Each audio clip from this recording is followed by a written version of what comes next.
եք առաջնային համարում, որ պետք է լուծվի մեր երկրի համար։ Երկրի համար առաջ երկրն անվտանգություն, կրթության ոլորտը, ամենակարևոր ոլորտներն են։ Իսկ գյուղի համար։ Գյուղի համար ներկա պահին խմելու ջրի հարցն է, որ զբաղվում են, ոռոգման ջրի հարցը։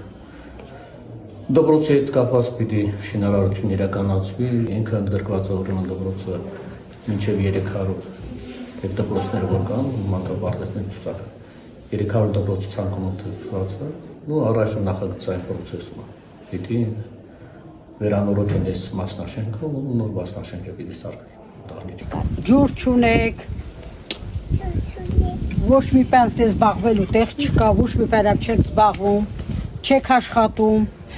թոշակ չեք ստանում, նպաշ չեք ստանում։ Երկրի համար չգիտեմ, բայց դե գյուղի սոցիալ-տնտեսական վիճակը շատ ահավոր վիճակում է գտնվում։ Շատ ահավոր։ Պատկերացնում եք, չենք զգում, որ կյանքը ոնց է կյանքը կանգ առել, ռիթմ չունի։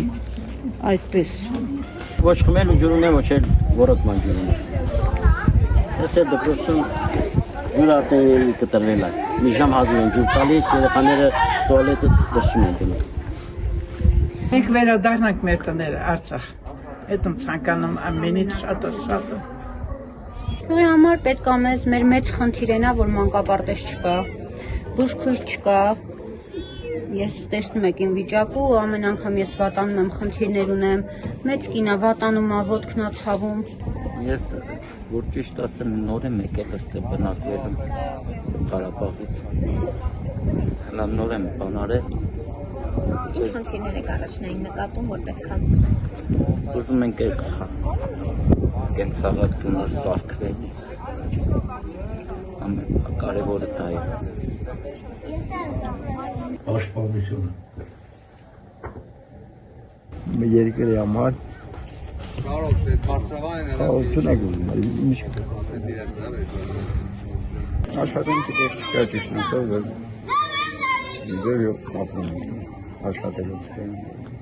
Աշխատատեղ է լինի, որ մեր երիտասարդները դուրս չկեն քինոստեղ ընդեղ, մեր գյուղը բարելավ է,